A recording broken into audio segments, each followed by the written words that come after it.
1984, Chapter 14. It had happened, at last. The expected message had come. All his life, it seemed to him, he had been waiting for this moment to happen. He was walking down the long corridor at the ministry. He was almost at the spot where Julia had slipped the note into his hand when he became aware that someone larger than himself was walking just behind him. The person, whoever it was, gave a small cough, evidently as a prelude to speaking. Winston stopped abruptly and turned. It was O'Brien. At last, they were face to face, and it seemed that his only impulse was to run away. His heart bounded violently. He would have been incapable of speaking. O'Brien, however, had continued forward in the same movement, laying a friendly hand for a moment on Winston's arm, so that the two of them were walking side by side. He began speaking with a peculiar grave courtesy that differentiated him from the majority of inner party members. "I had been hoping for an opportunity of talking to you," he said. "I was reading one of your Newspeak's articles in the Times the other day. You take a scholarly interest in Newspeak, I believe." Winston had recovered part of his self-possession. "Hardly scholarly," he said. "I'm only an amateur. It's not my subject. I've never had anything to do with the actual construction of the language." "But you write it very elegantly," said O'Brien. "That is not my only own opinion. I was talking recently to a friend of yours who is certainly an expert. His name has slipped my memory for the moment." Again, Winston's heart stirred painfully. It was inconceivable that this was anything other than a reference to Syme. But Syme was not only dead, he was abolished. An unperson. Any identifiable reference to him would have been mortally dangerous. O'Brien's remark must obviously have been intended as a signal, a code word. By sharing a small act of thought crime, he had turned the two of them into accomplices. They had continued to stroll slowly down the corridor, but now O'Brien halted. With the curious disarming friendliness that he always managed to put into the gesture, he resettled his spectacles on his nose. Then he went on. "What I had really intended to say was that in your article I noticed you had used two words which have become obsolete. But they have only become so very recently. Have you seen the 10th edition of the Newspeak Dictionary?" "No," said Winston. "I didn't think it had been issued yet.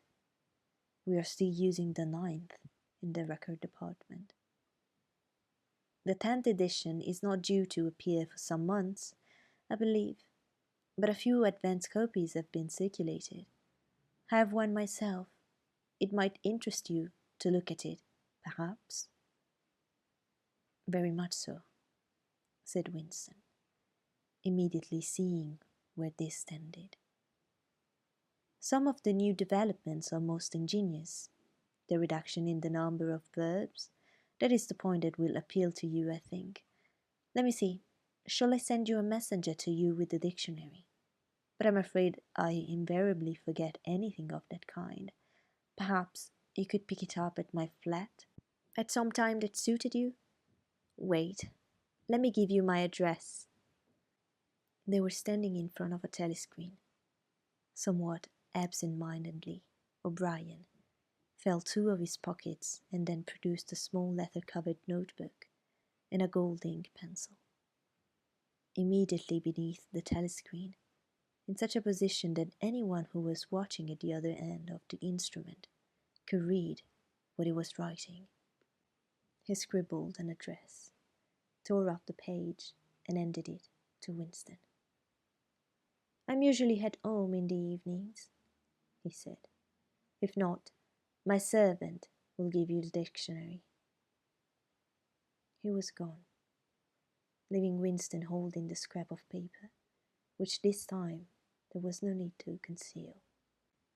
Nevertheless, he carefully memorized what was written on it, and some hours later dropped it into the memory hole, along with a mass of other papers.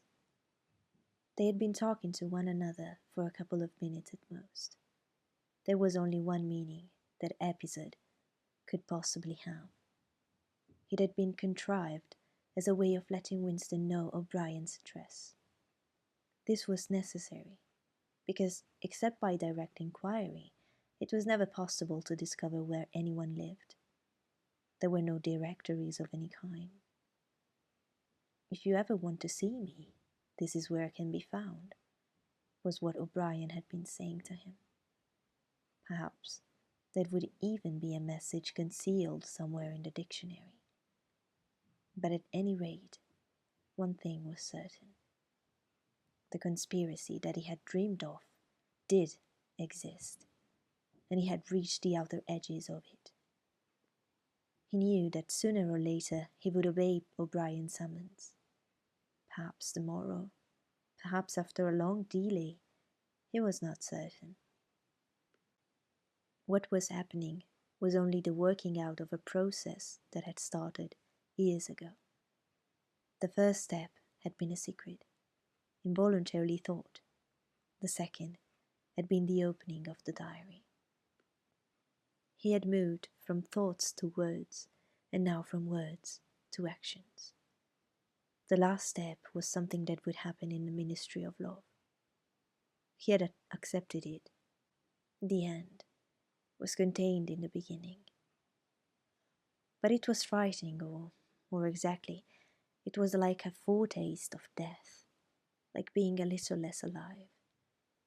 Even while he was speaking to O'Brien, when the meaning of the words had sunk in, a chilly shuddering feeling had taken possession of his body. He had the sensation of stepping into the dampness of a grave. And it was not much better, because he had always known that the grave was there and waiting for him.